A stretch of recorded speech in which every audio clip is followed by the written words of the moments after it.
Hi everyone, my name is Nazrina and I'm planning to make a 3 to 5 minutes video with a view to help immigrants and all those who are going to land in Canada so that they can be more prepared. I must admit that this video is going to be more geared towards the East Indian crowd because I'm personally from India, so I'm just basing all these videos based on my personal experience and little lessons that I learned down the way. When I immigrated, I just had like a few distant family members here and a few friends here. So most of the things that I am going to be talking to you about us is going to be like things that I either learned by researching on the internet or just by coming and learning it all on my own. Okay, so and above all, feel free to comment if you see that I've missed out something, or maybe you feel something is not right. And you can also email me if you need more information or you want me to talk on something. And yeah, I'm pretty much open to all that.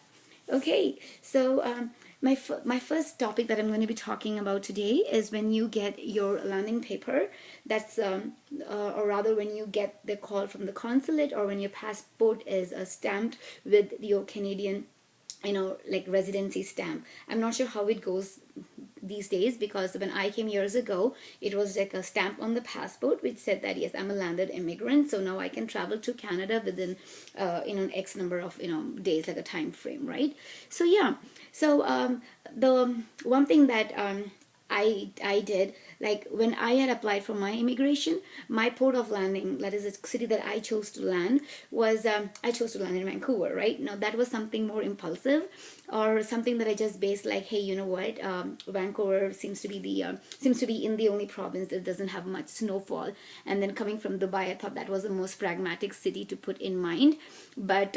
Eventually, as by the time I got my landing paper, or my citizenship, I mean my passport stamp with that with that PR, like permanent residency stamp on it, I realized that it wasn't exactly the most pragmatic place to land in, because Vancouver, while it's really beautiful, and it's also pretty expensive, so yeah, I don't think that was a very wise decision to make, especially when I'm going to be coming to Canada as a jobless immigrant. So yeah, so you might want to change that city. I mean, you don't have to do it on your landing paper. You can just decide to land anywhere else in Canada, as long as I believe it's not in Quebec, because I believe Quebec is governed by its own laws of permanent residency and immigration rules, etc. But please do your research. So what I did was, although I opted for my place of landing as Vancouver, my landing paper did show Vancouver, I decided to move into to land into Toronto, because that's where I had my cousin there at that time. So yeah, so choosing your place to land, where you want to land, is really important, because that kind of defines your first days of stay in Canada, right? And you want to be in a place where you have like at least known people, right, and known faces to connect to, because travel can be pretty jet lagging. You are coming like after leaving your friends, family, and maybe a great paying job. So yeah, you just need a bit of a cushion to absorb all that when you come. But having said that, let's say you don't have anybody here in Canada, that's not the end of the world. I mean, we all travel to places where we don't have anyone there. So yeah, maybe you can do a bit of research as to see which city blends more with the job that you require, which you're looking for. For instance, if you are in, let's say, the shipping industry, now Toronto and Vancouver are the major ports here, so you might want to choose that as your place of landing. And or let's say you're in the financial services industry, you might want to once again choose Toronto. No, banks are spread all over Canada, right?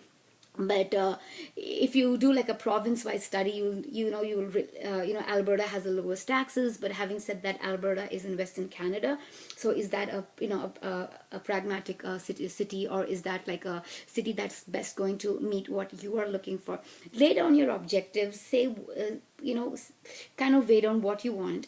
Make you list down your priorities, your job, children's education, etc. Or let's say you want to travel to India often, let's say like once a year. Like Toronto has very good options to like flying back across the Atlantic to India, right, as opposed to Western Canada. As I'm talking right now, like Western Canada doesn't have like direct flights, or at least like flights of a shorter commute. You can fly from West Canada to a place in Europe to India, or Western Canada to Toronto, to and to maybe a place in Europe and India, or Western Canada to Toronto to Delhi non-stop. If you're going to Delhi, that's it.